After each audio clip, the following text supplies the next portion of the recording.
Well, hey there, everybody. It's your good friend Eric Thompson.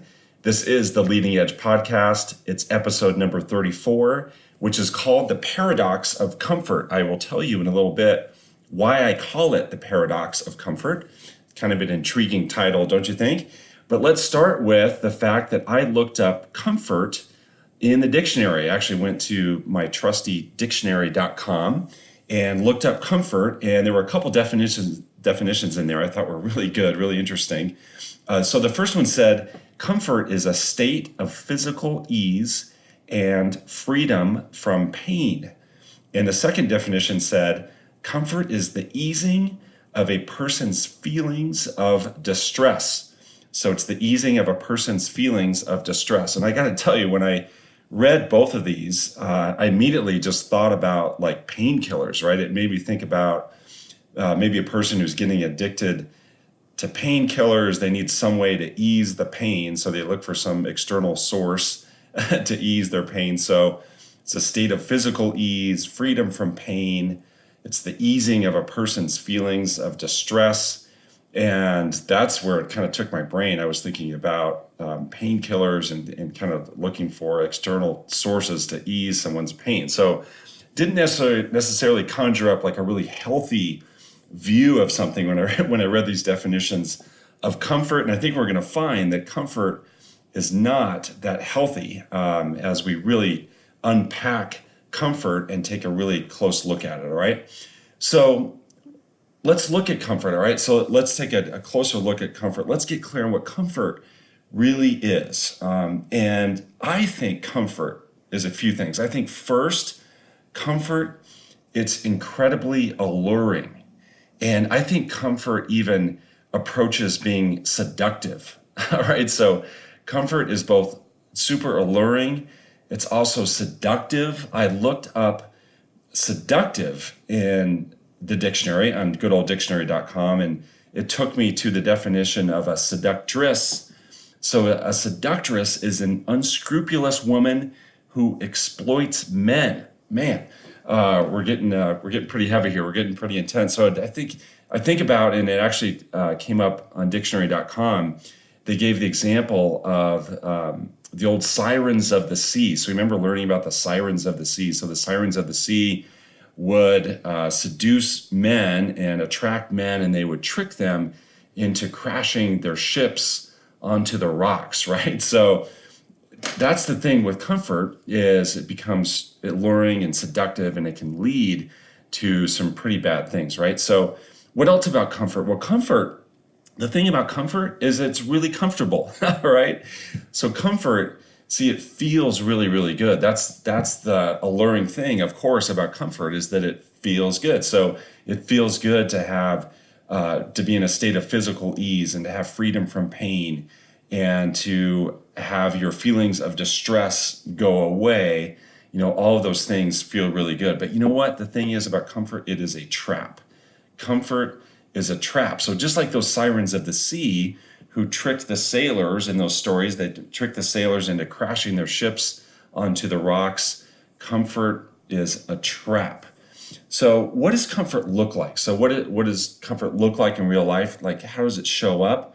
Well, when I teach this in a live workshop, there's a slide that I use, an image that I use on the screen, and it's of this person who's just chilling out in this big, ginormous, oversized beanbag. All right. So they are just like totally chilled out, sacked out in that big beanbag.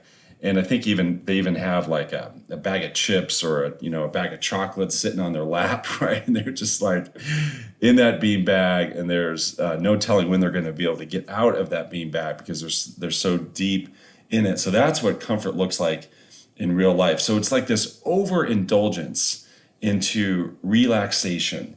It's a lot of inaction. All right. So when you're in that comfort zone, like deep overindulging in comfort, you're not having much action at all. So what comfort looks like in real life, it's super lazy, right?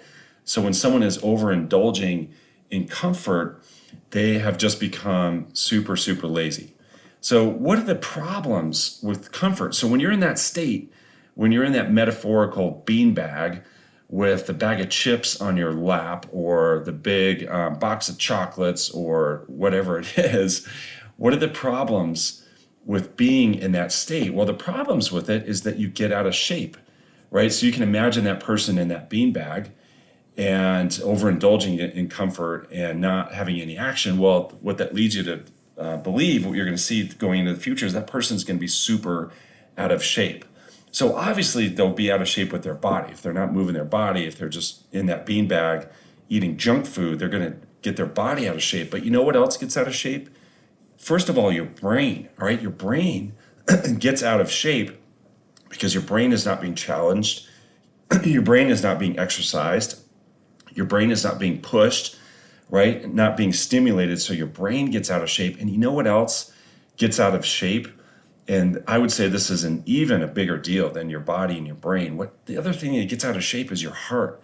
And I don't mean from a physical sense. I mean more like your soul, right? Like your inside, your passion, your drive, your courage, all those things related to your heart get out of shape. So that is just like so sad and soul crushing and depressing to think that someone's heart is getting out of shape. Someone's heart is shrinking because they are just so overindulging in comfort and they're not doing anything courageous, not taking any risk. They're not pushing themselves. They're not attempting to elevate their life. Their heart is just shrinking and atrophying and getting really, really out of shape. And that is so, so sad. We should know, as we're talking about this, as we're talking about kind of getting trapped in that comfort zone, that our brain's mission, did you know that our brain's mission, when you look at just the brain itself operating as an organism, the brain's mission is to stay alive, all right? The brain's mission is to stay alive. And so for the brain to stay alive, what that takes is energy, right? So energy that's in your body, the nutrients and all the energy that your body creates, your brain wants that energy, and your brain would rather have all that energy. So your brain would rather that the rest of your body really not expend any energy, all right? And that's what is the brain thinks is going to keep itself alive, but you'll see that this becomes eventually counterintuitive. And also, ultimately, about comfort is that it's super selfish, right? Comfort is super selfish because you're only there just indulging, taking care of yourself in that beanbag, not doing anything for another person. So being comfortable, overindulging in the comfort zone is super selfish. So guys, here's why I call it a paradox, all right? So here's why this is called the paradox of comfort, is that eventually comfort zones become super uncomfortable. Comfort zones eventually become really, really uncomfortable, okay? And I think that we can all relate to that. You can all see that. And when you look at why is it that comfort zones ultimately become really uncomfortable? There really are two reasons. There are two reasons why a comfort zone becomes uncomfortable. One is an internal reason, one is an external reason. So the internal reason why a comfort zone becomes uncomfortable is that your heart, your soul, it wants to live with purpose, right? It wants to be doing something really, really meaningful. You want to be making an impact in the world. All of us, whether we're super conscious of it or maybe it's deep, deep down, all of us understand and know that we're all put here for a specific reason. We're put here for a purpose. We were not put here to chill out in the beanbag, all right? That's not why we were put on the planet in the first place. All of us have a really distinct, unique, wonderful, amazing reason why we were born and why we were put on the planet in the first place. And our soul knows that.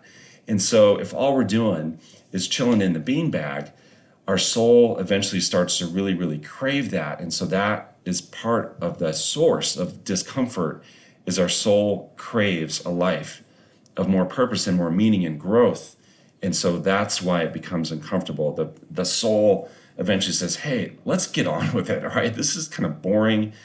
We're not doing what we're supposed to do. Let's get on with it. So that's the internal reason. The external reason why a comfort zone becomes really uncomfortable is that simply life will get really uncomfortable if all you're doing is just hanging out in a comfort zone. So if all you're doing is just chilling in the beanbag, eating chips, there will be consequences to that eventually, all right? So all the chickens come home to roost, those potato chips are going to come home to roost. So what does that look like? Well, it could look like financial implications or consequences, right? So if you're not doing what you need to do to take care of your financial life, well, that's going to get really uncomfortable. Maybe it's related to your health. So if you're not taking care of your body, if you're not eating the foods you need to eat, if you're not moving your body how it needs to be moved, what that's going to look like is you may be going to visit the doctor, right? Maybe it's a heart problem or blood pressure or diabetes or whatever that's going to look like. My point is there will be external forces working on you that will be really uncomfortable as a consequence to staying in a comfort zone. You guys with me on that? So 2 reasons why a comfort zone ultimately becomes really uncomfortable. One is inside, one is outside. The inside reason is your soul saying, hey, let's get on with it. This isn't what we were meant to do. And the external reason is there are consequences to your inaction that will show up that will become super uncomfortable. All right, so there are a few alternatives to comfort. If you look at, okay, what's the opposite of comfort? If I'm going to choose something other than comfort, what does that look like? What are the alternatives to comfort? Well, the first one would be, I mentioned it before, the first one would be just living a purposeful life, where you serve the world, where you're serving other people, where we get out of this really selfish state, this selfish zone, and we've put our focus onto others. We put our focus onto what we were put here to do in the first place, which will absolutely have a whole lot to do with serving other people, helping other people, living your mission. So that's what an alternative to comfort looks like. It's being purposeful and meaningful and really focused on growth. It also looks like another alternative to comfort is courage, right? So having the courage to do what's right is the opposite of comfort, all right? So stepping up, owning the hard conversation that you need to have, taking on the big challenge, just doing what needs to be done, doing the right thing is a great alternative to comfort. Another alternative to comfort is just simply being okay with any outcome, all right? If you can just look at what it is that needs to be done, what's the right thing to do, and you know what? I'm okay with any outcome. I can live with any outcome. I'm going to be fine. I can get through it. If I fail, I can pick myself up and dust myself off. I'm okay with any outcome. That is a great alternative to comfort. And you know what another one is? Another one is letting go of needing other people to either like you or approve of what you're doing, all right? So a lot of times that traps us in a comfort zone is because it seems like it would be really uncomfortable to go out and risk not having someone like you or risk having someone not approve of what you're doing. That can feel really, really uncomfortable. So if we can let go of that, let go of that need to have that happen, that is a terrific alternative to comfort. So the thing is, guys, this all comes down to a moment of truth, all right? We all have those moments of truth in our life where we choose a little bit of discomfort over this overindulgence of comfort, all right? And I would bet you, if you think about your own life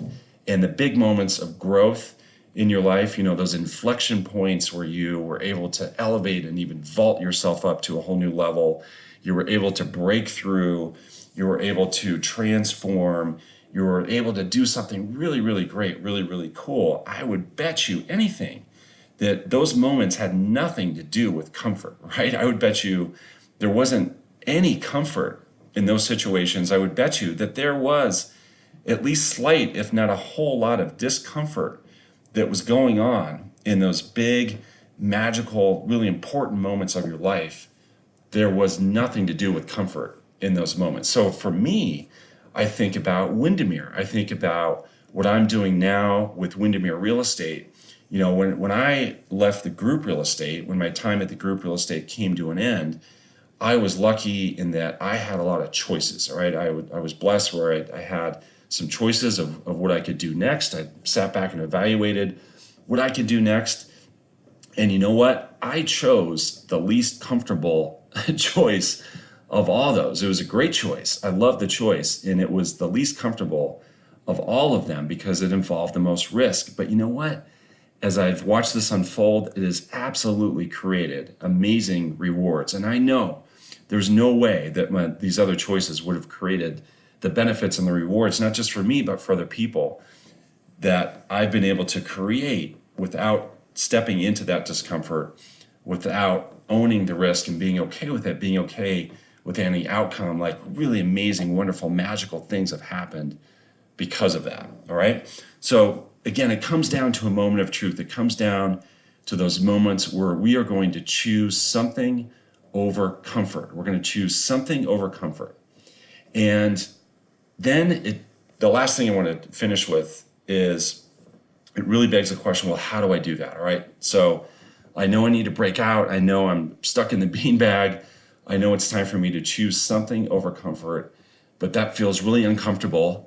So how the heck am I going to do it? Well, my good friend Mike Fanning has a wonderful saying. He talks all the time about, you know what, you just got to get comfortable being uncomfortable.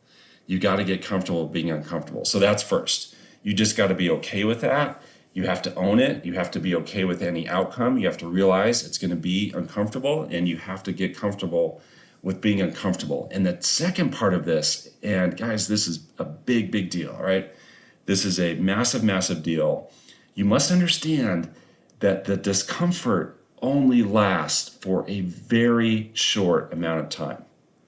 The discomfort only lasts for a very short amount of time. So the amazing author Brene Brown, she puts it in context of like a bull rider, right? So a bull rider at a rodeo, all they have to do is last for 7 seconds, right? That's their goal, to last for 7 seconds. And she's actually done research on this. And when she looks at when people need to have a moment of truth, they need to go have a hard conversation, they need to face up to someone or something, they need to really take something on. She has found that the really uncomfortable part only lasts for 7 seconds. So can you handle 7 seconds? All right, can you handle extreme discomfort for 7 seconds? Well, you know what? Heck yeah, you can. You can handle extreme discomfort for 7 seconds. You could be put in a really cold ice bath for 7 seconds. It would be really uncomfortable. You would want to get out, but you could last for 7 seconds, all right? You can think of really any physical thing you could be put through. You could hang in there for 7 seconds. So my point is, you can hang in there for 7 seconds. And as I've really contemplated this, as I've thought about my own moments of truth in my life, what's come up for me is that discomfort comes in these very short bursts, all right? So if you choose a little bit of discomfort over being comfortable, you're going to find you only have to deal with it for these little short bursts. So choosing a life of courage, choosing a life of purpose, going and doing the things that you're meant to do, what that's going to mean is you're going to go through these little short bursts of discomfort that we can all handle. But the alternative is this prolonged feeling of this slight or maybe even big discomfort when you're trapped in your comfort zone. So being trapped in your comfort zone is a prolonged, drawn out, worrisome, depressing time, right? When you're just trapped in a comfort zone. My point is that is a prolonged thing that does not feel good for a long period of time. Can you instead choose these short bursts of potentially intense discomfort, but that it's only going to last for 7 seconds? Can you blast through that and handle it to take you to a different place, to break out of this unhealthy comfort zone? Can you do it? I know that you can. All right. So that's all about, guys, the paradox of comfort. I hope that this was helpful to you. I appreciate you listening to this and engaging with this. You guys are awesome. I continue to get really, really great feedback about this podcast. Again, as I always mention, if you want even more, if you want to take this to a whole new level, if you want to get really comfortable being uncomfortable, what you need to do is you need to join the Leading Edge Inner Circle. All you got to do is go to jointheleadingedge.com. You're going to get a whole lot more things like this and printed materials and videos and on, things that are really, really going to help you out. Thanks so much, guys, for engaging with this podcast. I'll catch you in the next one. In the meantime, enjoy life on the Leading Edge.